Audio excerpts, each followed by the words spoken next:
নমস্কার, আপনারা দেখছেন জেলার ১ নম্বর online TV channel Birbhum RC TV. আপনাদের সঙ্গে আমি শুভাশিস। শুরু করছি আজকের সংবাদ। বিস্তারিত সংবাদে যাবার আগে দেখে নেব সংবাদ শিরোনাম। ডাকাতির অভিযোগে ফের গ্রেপ্তার এক দুবরাজপুরে।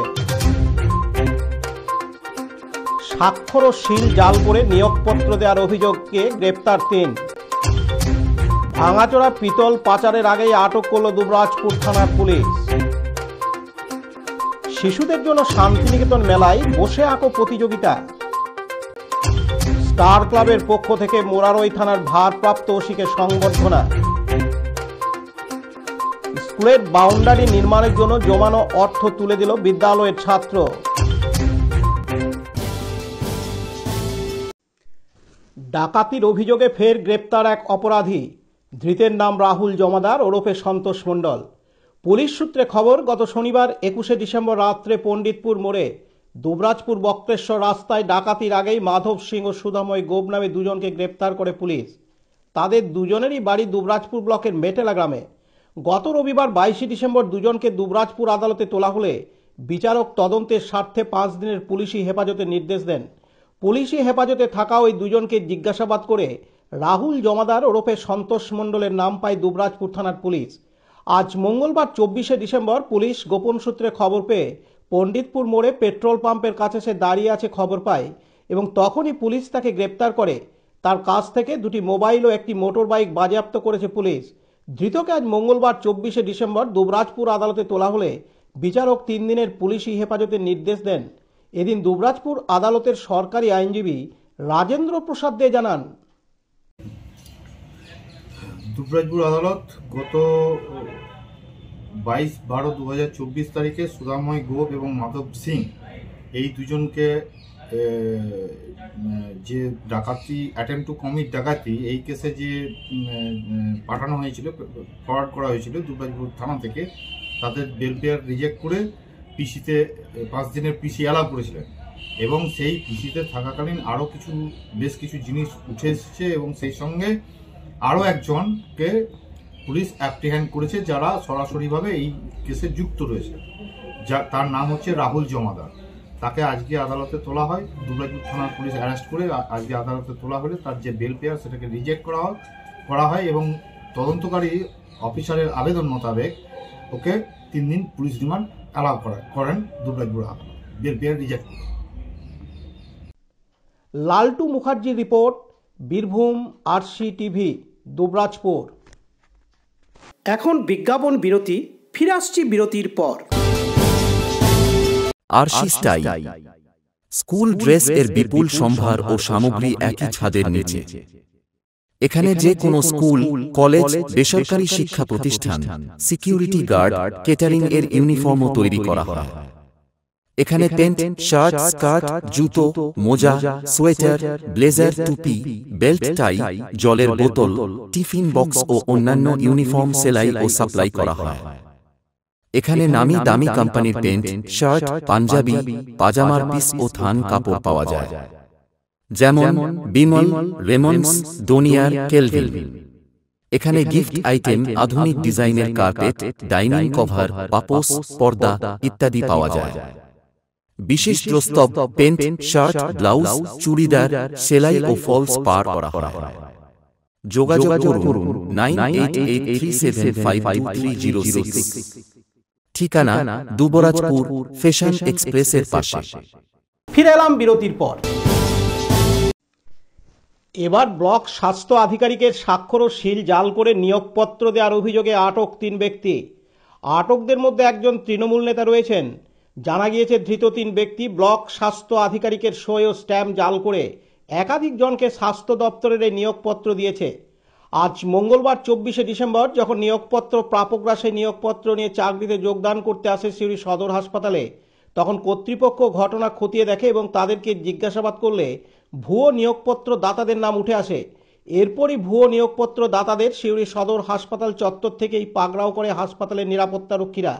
তারপরেই তাদেরকে তুলে দেওয়া হয় সিউড়ি থানার পুলিশের হাতে। এই ভুয়ো নিয়োগপত্র দেওয়ার চক্রের জাল কতদূর ছড়িয়েছে তা খুঁজতে অভিযুক্তদের জিজ্ঞাসাবাদ করছে পুলিশ। জানা গিয়েছে ধৃতদের দুজন বীরভূমের বাসিন্দা ও একজন হাওড়ার বাসিন্দা। বীরভূমের দুজনের মধ্যে একজন তুলসী দাস, তিনি দুবরাজপুর ব্লকের চিনপাই অঞ্চলের কোর কমিটির সদস্য। যদিও এখনো লিখিত অভিযোগ দায়ের হয়নি। এদিন প্রতারিত ব্যক্তিরা জানান, গ্রুপ ডি ওয়ার্ড বয় তো আমাদের কাছ থেকে এখন টাকা নিয়েছে, ক্যাশ টাকা ওদের কাছ থেকে, আর আমার কাছ থেকে ফোন পেতে টাকা নিয়েছে 50,000 টাকা। কত করে নেবে বলছে? 3 লাখ। কোন পোস্টে কোথায় থাকবে? এই 10 তলার বিল্ডিং এ সুপার ইয়েটায়, শিউড়ি সদর। কি পোস্টের জন্য? Group D ward boy. টাকা দিয়ে দিয়েছেন আপনি? আর 50,000 টাকা করে দিয়েছি আপাতত। তখন ছিল ওই কত দিলাম, শুক্রবার দিয়েছেন আমার? 3 জন। আপনাকে কিভাবে যোগাযোগ করলেন? আমাদের চিনপায়ে এখন উনি পার্টির নেতা আছেন।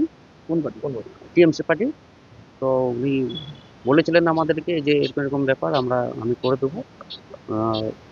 তারপরে আমাদেরকে পাঠিয়েছিল হসপিটালে থাকার পর ওই ব্যক্তি দেবাশিস কবিরাজ, উনিও আমাদের সঙ্গে দেখা করে এবং আমাদেরকে বলছে, ঠিক আছে তোমরা এক জায়গায় থাকো না, এদিক সেদিক করে ছড়িয়ে থাকো, আমাদের লোক আসবে ওই 2 তলা থেকে আসবে আর তোমাদেরকে একজন করে নিয়ে যাবে। দেবাশিস বলবে ব্যক্তি কে? জানি না কে বটে, ওর পরিচিত হয়তো হতে পারে, কিংবা জানি না। আমরা তো ইমেল পাঠিয়েছি, আমাদেরকে ইমেল পাঠিয়েছেন, তারপরে আমাদেরকে অ্যাপয়েন্টমেন্ট লেটার দিয়েছিলেন, ছবি তুলে রেখেছি। টাকা দেওয়ার ব্যাপারে আপনার রাজি হলেন? তখন ও পার্টিতে ঘুরে তো এবারে আমরা ভাবছিলাম যে তো বেকার পড়ে আছি, তাহলে যদি কাজটা যদি পেয়ে থাকি তাহলে। কি নাম? আমার নাম সুরজিৎ দাস। জয়েন হওয়ার পর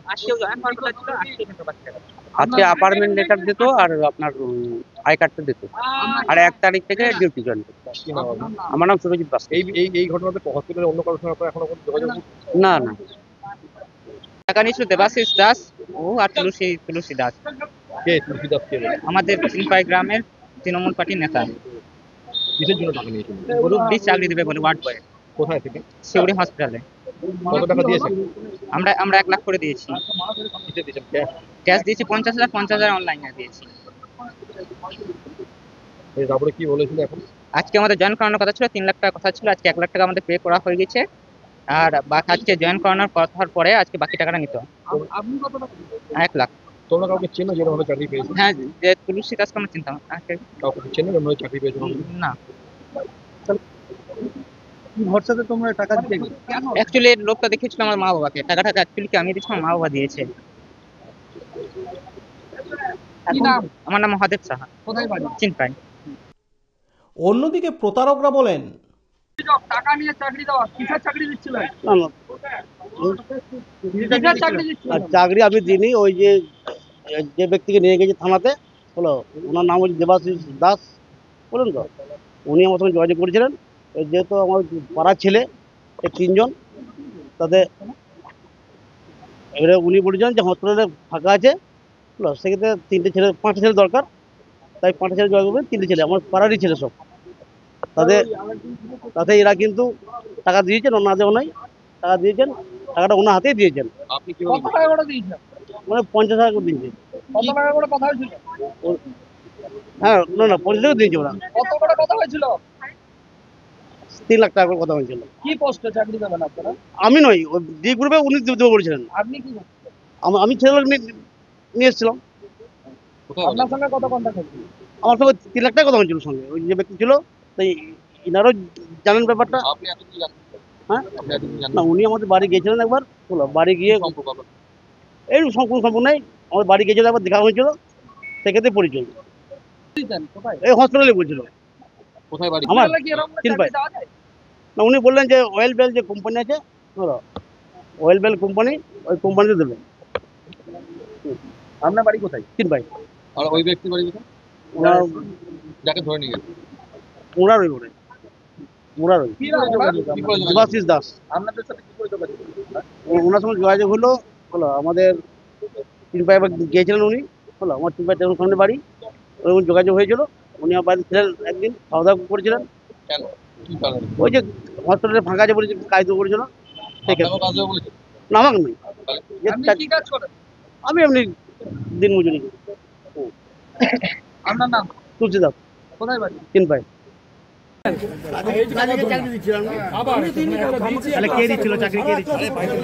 কি করছিলেন?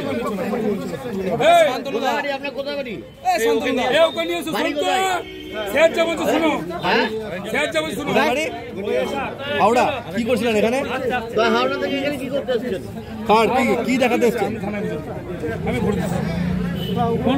লটারির টিকিট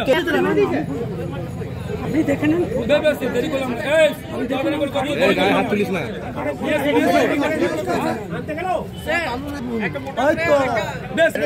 এই তো ব্যবসা কবে থেকে করছে? পাশাপাশি সিউড়ি হাসপাতালের সুপার নীলাঞ্জন না, এটা আজকেই সকালবেলা খবর পেলাম। এটা হচ্ছে একটা গ্যাং যেটা আছে সেটা যেটা আমাদের পুলিশ ফাঁড়ি থেকে এবং এর থেকে খবর পেলাম, সিকিউরিটি থেকে খবর পেলাম। যেটা হচ্ছে যে এটা হঠাৎ করেই এসেই একটা গ্যাং 3-4 জনের একটা গ্যাং এসে যে আমরা ইয়ে দেবো, চাকরি বাকরি দেবো, তার জন্য হচ্ছে কিছু ফর্ম টর্ম ফিল আপ করানো এবং হচ্ছে সই সাবুত জাল করে এসে সেগুলো বিশ্বাস অর্জন করা, এইসব বিষয়গুলো তারা হসপিটালের মধ্যে শুরু করেছিল। এবং আমাদের সিকিউরিটির যে ছেলেরা রয়েছে এবং আমাদের পুলিশ ফাঁড়িতে যেসব পুলিশ পার্সোনেলরা রয়েছে তাদের তৎপরতায় এই গ্যাংটা রিপোর্ট হয়েছে, ধরা পড়েছে এবং ফার্দার প্রসিডিংয়ের জন্য তাদেরকে পাঠানো হয়েছে।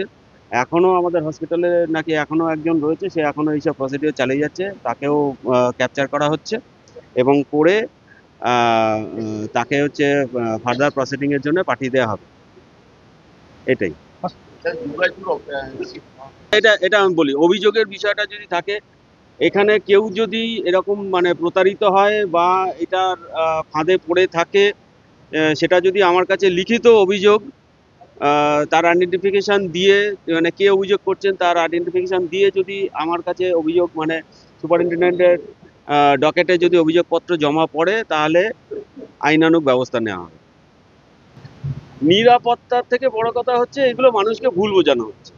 কারণ এখানে মানুষ আসে অসুস্থ হয়ে, তাদের যা অসুস্থতা রয়েছে সেইগুলোকে ট্রিটমেন্ট করা হয়, ডাক্তার আছে, সিস্টার আছে, তারা তাদের পরিষেবা এই তো মানে হয়। তারপরে হচ্ছে আমাদের যা ডায়াগনস্টিক প্রসিডিউর আছে এইগুলো হয়। এর মধ্যে যদি হচ্ছে মানুষজনকে ভুল বুঝিয়ে একটা ইয়ে করে, তো এইটা মানে অনভিপ্রেত এবং এটা কখনোই মেনে নেওয়া যায় না। এটার বিরুদ্ধে ব্যবস্থা আমার কাছে যদি অভিযোগ পড়ে একদম আইনানুগ ব্যবস্থা নেওয়া হবে। এখনো পর্যন্ত ফাইনাল প্রসিডিং হচ্ছে, এটা কজ কি রয়েছে তার পেছনে কারা রয়েছে এখনো পর্যন্ত জানা যাচ্ছে। যারা তাদেরকে টার্গেট করা হচ্ছে তারাই না, আমি না এতটা ডিটেলস আমি বললাম তো যে যাদের অভিযোগ আছে, অভিযোগ জমা না পড়লে তাদের আইডেন্টিটি আমি বলতে পারবো না যে তারা প্রতারিত হয়েছে। না, এটা আমি বলবো যে এইগুলো কখনোই সমর্থনযোগ্য নয় এবং হচ্ছে এদেরকে আইডেন্টিফাই করে এটা সবার কাছে আমার অনুরোধ যে এরকম দুমদাম করে সরকারি ওয়েবসাইটগুলো চেক করবেন। সেখানে হচ্ছে কোনো যদি রিক্রুটমেন্টের কোনো কিছু বেরোয় সেগুলো চেক করে দরকার হলে আমাদের কাছে জিজ্ঞেস করে যাবেন, আমরা সেই অনুযায়ী বলে দেবো যে কোনটা অথেন্টিক কোনটা নয়। কিন্তু হঠাৎ করে এসেই হচ্ছে টাকা পয়সা দাবি করছে, সরকারি জায়গায় নিজের যোগ্যতা চাকরি বাকরি করলে কোথাও কোনো টাকা পয়সা লাগে না, এটা একদম পরিষ্কার। অপরদিকে তৃণমূলের জেলা সহ সভাপতি মলয় মুখার্জি জানান, দেখুন, এই ধরনের ঘটনা তো অত্যন্ত নিন্দনীয় এবং অবাঞ্ছিত ঘটনা। যখন চারিদিকে এরকম একটা ভুয়ো নিয়োগের নানা রকম ঘটনা ঘটছে, এটা আমরা প্রত্যেকেই দেখছি, টিভির মাধ্যমে, পেপারের মাধ্যমে দেখছি, সেই সময় মানুষকে অনেক বেশি সতর্ক থাকা উচিত। জানি না এখানে কি ধরনের ঘটনা ঘটেছে, তবে যদি এই ধরনের ঘটনা ঘটে থাকে তাহলে সেই ঘটনার নিশ্চয়ই দল তদন্ত করবে এবং তাদের বিরুদ্ধে প্রশাসন যা ব্যবস্থা নেওয়ার নেবে, তাদের দলের কিছু বলার থাকবে না।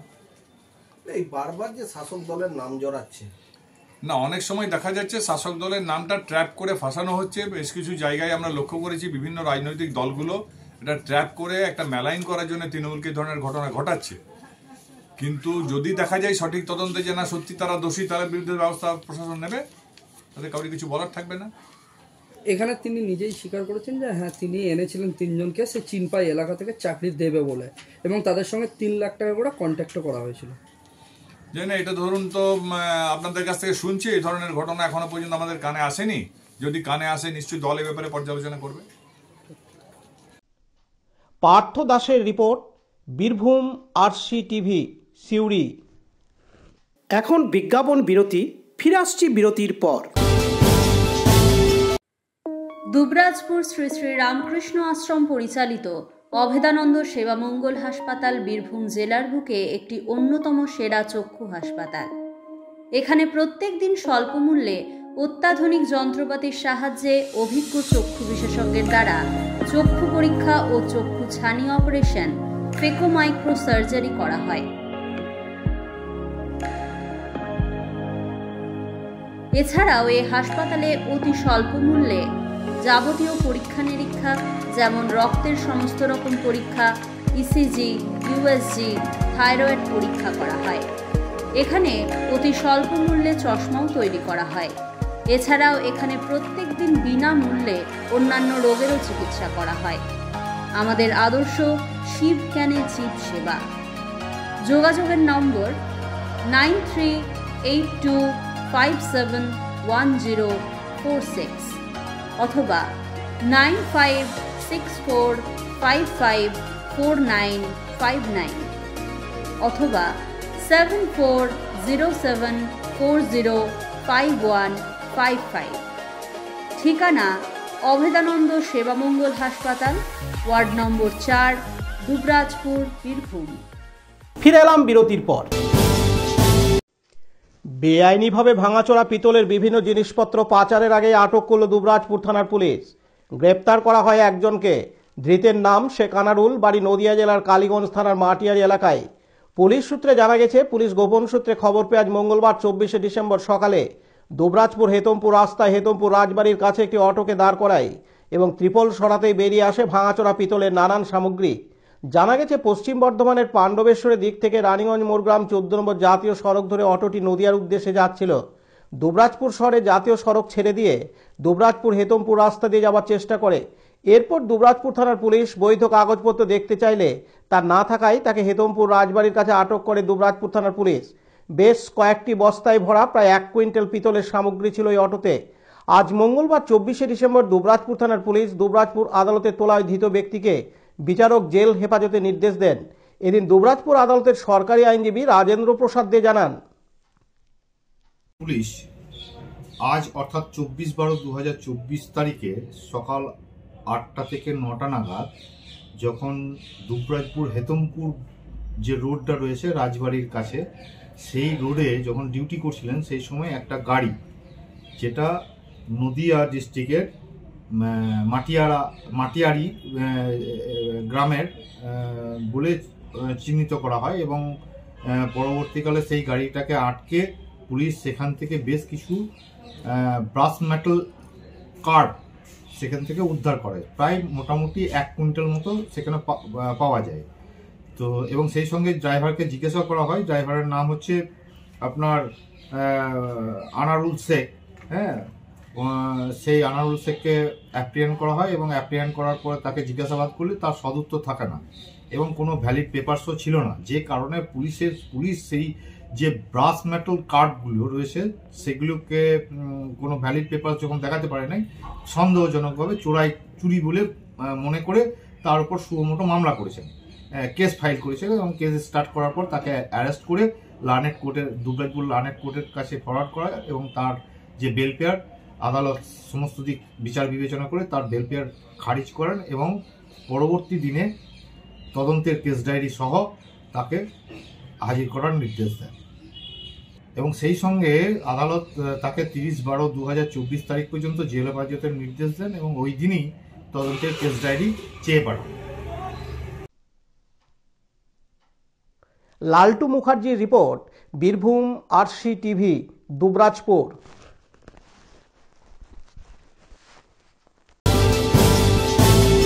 এখন বিজ্ঞাপন বিরতি, ফিরে আসছি বিরতির পর।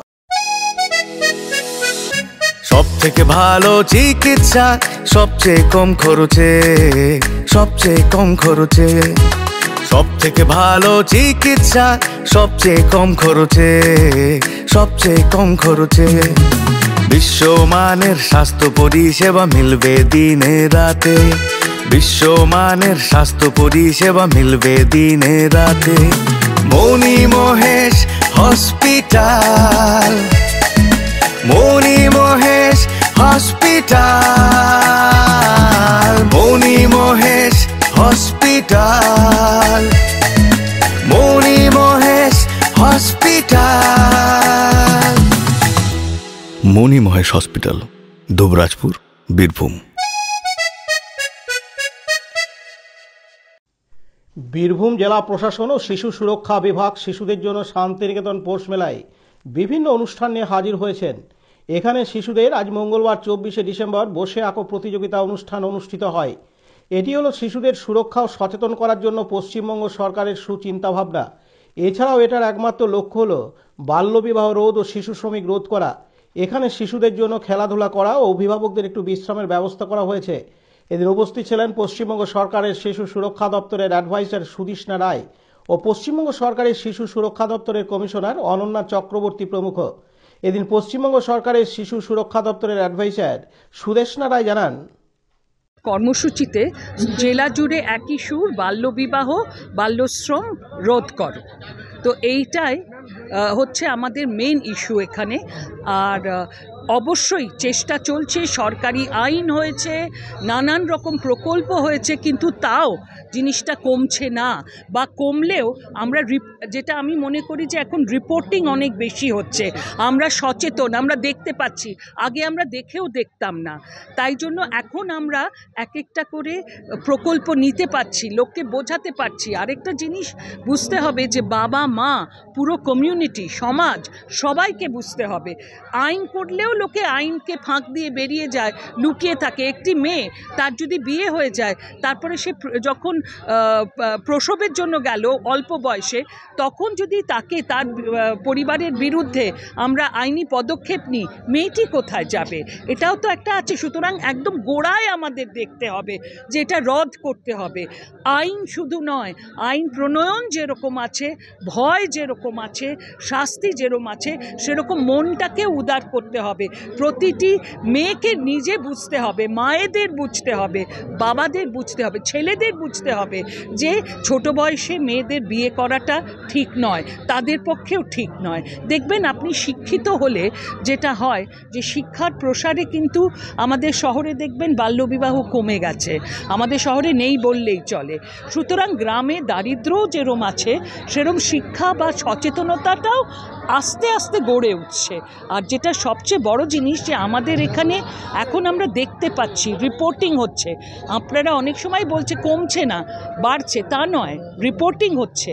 কমেছে কি বেড়েছে সেটা আমরা জানিই না, এখনও আমরা বুঝতেই পারছি না। কিন্তু কন্যাশ্রী প্রকল্প আর আমাদের এই ধরনের প্রচারের ফলে কিন্তু অনেক জায়গায় সচেতনতা বৃদ্ধি হচ্ছে। একটা জেনারেশন তো অন্তত লাগবে, সেই জেনারেশনকে আমাদের শিক্ষিত করতে হবে। আমার পরিচয়, আমি সুদেষ্ণা রায়, আমি অ্যাডভাইজার পশ্চিমবঙ্গ শিশু অধিকার সুরক্ষা আয়োগের। পাশাপাশি পশ্চিমবঙ্গ সরকারের শিশু সুরক্ষা দপ্তরের কমিশনার অনন্যা চক্রবর্তী বলেন, আজকের কর্মসূচি বাচ্চারা বসে ছবি আঁকছে, ওদের একটা থিম দেওয়া হয়েছে, একটি সুন্দর গ্রাম। প্রত্যেক দিনই থাকবে বসে আঁকার কর্মসূচি। আর এছাড়া বিভিন্ন যা যা মানে বাচ্চাদের জন্য যা যা রয়েছে বিনোদনের আইটেম, সেগুলো তো আছেই। আর আজকে আমরা একটা বিশেষ জিনিস করব, সেটা হচ্ছে যে যে দোকানগুলিতে কোনো শিশু শ্রমিক রাখা হয়নি তাদেরকে আমরা একটা সার্টিফিকেট দেবো। এটি একটি শিশু বান্ধব একটি স্টল, এখানে কোনো শিশু শ্রমিক নেই। তাতে ডিএম এর সই থাকবে এবং আমাদের চেয়ারপারসনের সই থাকবে। কি বার্তা দিলেন? আমরা শিশু শ্রম মুক্ত সমাজের বার্তা দিতে চাই। আগামী দিনে কি পরিকল্পনা? আমাদের তো শিশু শ্রম নিয়ে প্রচুর পরিকল্পনা, প্রচুর কাজ করে থাকি আমরা। যেখানেই দেখি কোনো শিশু শ্রমিক, সেখানে যাতে সে আবার পড়াশোনায় ফিরে যায়, সেটা নিয়ে আমাদের একটা বিশেষ দায়িত্ব, আমরা কাজ করে থাকি। আর এছাড়া তো শিশুর অধিকার সুরক্ষা, সেগুলো তো নিয়ে আমরা কাজ করেই থাকি। কিন্তু এখনো দেখা যাচ্ছে বিভিন্ন জায়গায় শিশু শ্রমিক কাজ করছে। হ্যাঁ, ব্যাপারে আপনি কি বলবেন? আসলে আমাদের দেশে দারিদ্র্য একটা এমন জায়গাতে যে বাবা মা অনেক সময় বাধ্য হয়ে বাচ্চাকে স্কুলে পাঠান। সেখানে আমরা বোঝাই যে বাচ্চাকে একটু কষ্ট করে পড়াশোনা করতে দিন, কারণ ক্লাস 8 অবধি তো এমনিতেও ফ্রি, সে মিড ডে মিলও পাচ্ছে, সব কিছুই পাচ্ছে। এবং যদি সে শিক্ষিত হয়ে যায়, পূর্ণ সহযোগিতার পরেও এখনো দেখা যাচ্ছে শিশু শ্রমিকের এটা কমছে না, এই বিষয়ে কি বলবেন? না, শিশু শ্রমিক তো সব জায়গায় পুরো পৃথিবীতেই রয়েছে, কিন্তু সেখানে সবাই চেষ্টা করছে কমানোর, এবং সেখানে তো সমাজের মানুষেরও দায়িত্ব আছে। যদি যারা মানুষ রয়েছেন, যারা দোকানদার আছেন, যারা বাড়ির লোক আছেন, তারা যদি বাচ্চা বাড়িতে না রাখেন বা দোকানে মানে যার যে দোকানি আছে সে যদি শিশু শ্রমিককে না কাজে লাগায় তাহলে কমবে। শুধু আইন করে তো কোনো কিছু কমানো যায় না, তাই না? আপনার পরিচয়? আমি অনন্যা চক্রবর্তী, আমি কমিশনের অ্যাডভাইজার। কাজী আমিরুল ইসলামের report, Birbhum RC TV, Santiniketan. এখন বিজ্ঞাপন বিরতি, ফিরে আসছি বিরতির পর। এখন বিজ্ঞাপন বিরতি, ফিরে আসছি বিরতির পর। দুবরাজপুর শ্রী শ্রী রামকৃষ্ণ আশ্রম পরিচালিত অভেদানন্দ সেবামঙ্গল হাসপাতাল বীরভূম জেলার বুকে একটি অন্যতম সেরা চক্ষু হাসপাতাল।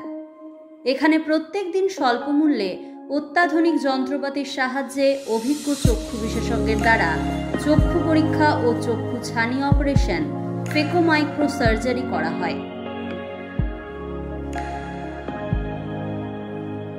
এছাড়াও এই হাসপাতালে অতি স্বল্প মূল্যে যাবতীয় পরীক্ষা নিরীক্ষা যেমন রক্তের সমস্ত রকম পরীক্ষা, ইসিজি, ইউএসজি, থাইরয়েড পরীক্ষা করা হয়। এখানে অতি স্বল্প মূল্যে চশমাও তৈরি করা হয়। এছাড়াও এখানে প্রত্যেক দিন বিনামূল্যে অন্যান্য রোগেরও চিকিৎসা করা হয়। আমাদের আদর্শ শিব ক্যানে জীব সেবা। যোগাযোগের নম্বর 9382571046 অথবা 9564554959 অথবা 7407405155। ঠিকানা অভেদানন্দ সেবামঙ্গল হাসপাতাল, ওয়ার্ড নম্বর 4, দুবরাজপুর, বীরভূম। ফিরে এলাম বিরতির পর। বীরভূম জেলার মোরারই থানার ভারপ্রাপ্ত আধিকারিক তন্ময় ঘোষকে সংবর্ধনা দিল মোরারই থানার অন্তর্গত ভাদেশ্বর স্টার ক্লাবের সদস্যবৃন্দরাজ মঙ্গলবার 24শে ডিসেম্বর। এর আগে মোরারই থানার ভারপ্রাপ্ত আধিকারিক ছিলেন সাকিব সাহেব, তার জায়গায় পরিবর্তন হয়ে এলেন তন্ময় ঘোষ। নিয়মের ঘেরাটোপে বদলি হতে হয় সাকিব সাহেবকে। এদিন মোরারই থানার অন্তর্গত ভাদেশ্বর স্টার ক্লাবের সদস্যরা বর্তমান ভারপ্রাপ্ত পুলিশ আধিকারিককে ফুলের তোড়া ও মিষ্টির প্যাকেট দিয়ে সংবর্ধনা জানান। এদিন ভাদেশ্বর স্টার ক্লাবের সম্পাদক শেখ কাঞ্চন হক জানান, আজকে আমরা স্টার ক্লাবের পক্ষ থেকে মোরারই থানায় এসেছি। আজকে আমাদের কিছুদিন হলো আমাদের ওসি সাহেব নতুন স্যার এসছেন। আমরা জানি যে সমাজকে শান্ত রাখার জন্য বা সমাজকে সঠিক পথ দেখার জন্য পুলিশের প্রচুর ভূমিকা থাকে সমাজে। তা আমরা চাইব নতুন স্যারের কাছে যেন আমরা স্যারদের তরফ থেকে যথেষ্ট ফেসিলিটি পাই এবং মোরারইটাকে শান্তভাবে পরিচালনা হয়। আমার নাম হচ্ছে কাঞ্চন হক। দীপু মিয়ার report, Birbhum RC TV, Murarai. এখন বিজ্ঞাপন বিরতি, ফিরে আসছি বিরতির পর।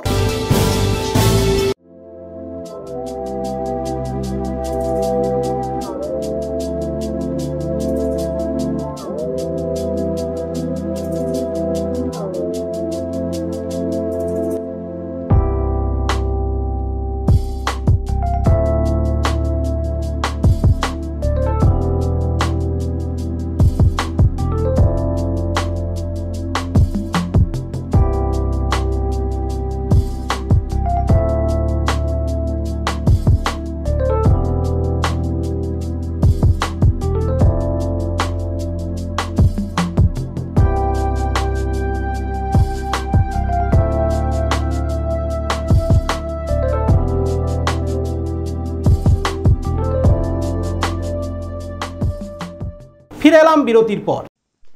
শিউরি বেনিমাধব ইনস্টিটিউশনের পক্ষ থেকে একটি সোশ্যাল মিডিয়ায় বারকোড দিয়ে বিদ্যালয়ের বাউন্ডারি নির্মাণের জন্য অর্থ সাহায্য চাওয়ার আবেদন জানিয়েছিল। সেই মতো প্রাক্তনীরা ইতিমধ্যে তারা সাধ্যমতো সেই বিদ্যালয়ের নিজস্ব অ্যাকাউন্টের মাধ্যমে সাহায্য করেছে। তবে ওই বিদ্যালয়ের এক একাদশ শ্রেণীর ছাত্র রাজীব ব্যানার্জি, সে অসুস্থ ছাত্র, রক্তের সাহায্যের জন্য বিভিন্ন জায়গায় তার পরিবারকে জোগাড়ের জন্য খুঁজতে হয়। কিন্তু সেই বিদ্যালয়েরই একাদশ শ্রেণীর ছাত্র টিফিনের জমানো টাকা বিদ্যালয়ের পাঁচিল নির্মাণের জন্য তুলে দিলেন বিদ্যালয়ের প্রধান শিক্ষকের হাতে। এইরকম ছাত্রের মনোভাব থেকে তো সাহায্য করার খুশি বিদ্যালয়ের প্রধান শিক্ষক থেকে শুরু করে কর্তৃপক্ষ। এই ছাত্রের দাবি, স্কুল হচ্ছে শিক্ষার প্রতিষ্ঠান, আর আমরা এগিয়ে আসবো স্কুলের সুষ্ঠু পরিবেশ থেকে স্কুলকে সুন্দর সাজানোর জন্য। তাই আমার পেছনে অর্থ বরাদ্দ আমি তুলে দিলাম প্রধান শিক্ষকের হাতে। এদিন একাদশ শ্রেণী ছাত্র রাজীব ব্যানার্জি জানান, আমি একজন বেণীমাধব ইনস্টিটিউশনের ছাত্র। তো আমি আজকে স্কুলে এসেছি কিছু অ্যামাউন্ট তুলে দেওয়ার জন্য। তো আমার প্রাচীর তৈরির জন্য স্কুলে যখন আমি স্কুলের বিজ্ঞাপন দেখলাম তখন আমি জানতে পারলাম। তো স্কুলে আসার সময় যে আমার মা টিফিনের জন্য খানিক পয়সা দিত, তো সেখান থেকে আমি কিছু কিছু করে জমিয়ে রেখেছিলাম। তো যখন আমি এই বিজ্ঞাপনটা দেখলাম স্কুলের, তো তখন আমার মনে হলো যে পয়সাটা আমি জমিয়ে রেখেছি সেটা যদি আমি হেড স্যারের হাতে তুলে দিতে পারি তাহলে কিছু উপকৃত হবে। তো তাই জন্য আমি আজকে হেড স্যারের হাতে তুলে দিয়ে এসেছি অ্যামাউন্টটা। তো হ্যাঁ, অ্যামাউন্টটা তুলে দিয়েছি। অ্যামাউন্টটা হচ্ছে 2000 টাকা। টিফিনে পয়সা ছিল? হ্যাঁ, টিফিনে পয়সা ছিল। পরবর্তী ক্ষেত্রে আবার তুলে দেবো? পরবর্তী ক্ষেত্রেও তুলে দেবো এরকম করে। তুমি কি চাইছো যে প্রাচীরটা? হ্যাঁ, প্রাচীরটা হোক। স্কুলের যত স্কুলের সুবিধা হলে তো আমরা ছাত্ররা তো সুবিধায় থাকবো না। স্কুল যত সেফ থাকবে তত ছাত্ররা সেফ থাকবে। কি নাম? রাজদীপ ব্যানার্জি। কোন ক্লাস? ক্লাস 11। কোন স্কুল? সিউড়ি বেণীমাধব ইনস্টিটিউশন। পাশাপাশি সিউড়ি বেণীমাধব ইনস্টিটিউশনের প্রধান শিক্ষক সুজয় কুমার চট্টোপাধ্যায় বলেন, কেমন লাগছে ওর এই উদ্যোগটা? খুব ভালো লাগছে। আমাদের ছাত্র তার টিফিনের খরচ বাঁচিয়ে সে আমাদেরকে যে টাকাটা তুলে দিচ্ছে আমাদের কাছে অনেক। রাজদীপ ব্যানার্জি। আপনার নাম? আমার নাম সুজয় কুমার চট্টোপাধ্যায়, সিউড়ি বেণীমাধব ইনস্টিটিউশনের প্রধান শিক্ষক। পার্থ দাসের report, Birbhum RC TV, Suri. আজকের সংবাদ এই পর্যন্ত। পরবর্তী সংবাদের জন্য চোখ রাখুন বীরভূম আরসি টিভির পর্দায়। নমস্কার।